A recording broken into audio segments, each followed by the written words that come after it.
484번 코레일 문제입니다.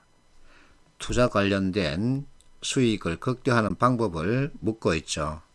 그래서 가중평균과 기대값 이 둘의 관계에 대한 이해가 있어야 합니다.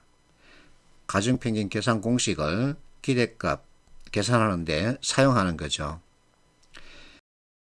자, 이 문제 풀이 계산 방식이냐 아니면 다른 방식이냐, 이 갈림길에서 여러분들이 선택을 해야 되죠.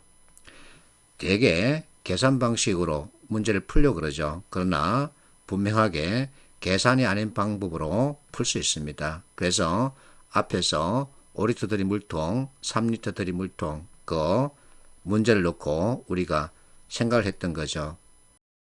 자, 계산을 하지 않고 접근하는 경우 판단 기준을 세우면 됩니다.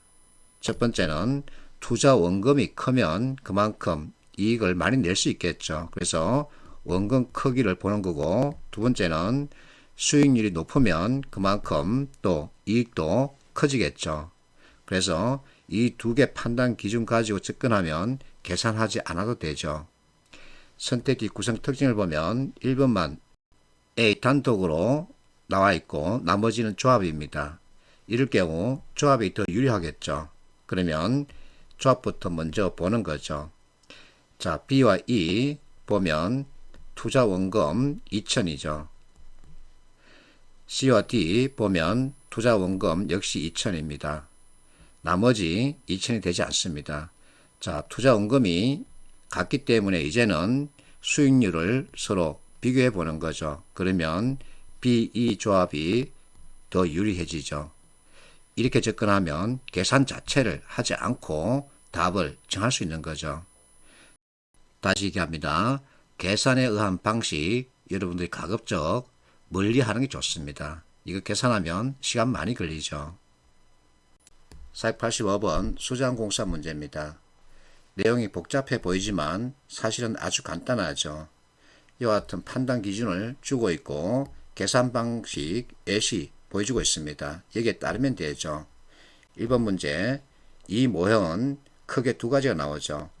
이렇게 나눌 수 있습니다. 그러면 첫 번째, 두 번째, 첫 번째는 이 방식을 따르면 되죠. 이렇게 해서 0.1을 곱해주면 됩니다. 두 번째는 곱이 없죠. 그래서 단순 플러스죠. 그에 따라서 계산하면 얼마 나올까? 자, 기대 수익에 대한 이해를 묻고 있습니다. 아주 단순한 문제입니다. 여러분들이 직접 이 문제 풀어봐야 합니다. 자, 이 문제는 원리에 대한 이해가 아니라 감각에 의한 풀이 시도가 맞다고 봐야 합니다. 그래서 여러분들 감각 어느 만큼 되는지 직접 체크해 보세요. 486번은 피션 문제인데 이것이 바로 이론을 바탕으로 하는 문제 유형이죠. 기대값을 구하라 그러죠. 다시 얘기합니다.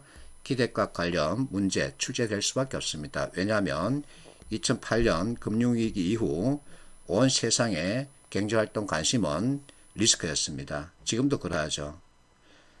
자, 기대값 구하는 공식을 밑에 보여주고 있습니다. 그러면 여기에 따르면 되죠. 이렇게 곱해서 더하라는 겁니다.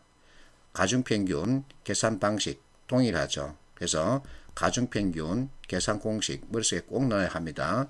물론 문제에 이와 같은 산식을 주고 있지만 전체 가중평균 개념이다, 기대값 구한다 이렇게 접근하면 그만큼 풀이가 쉬워지죠.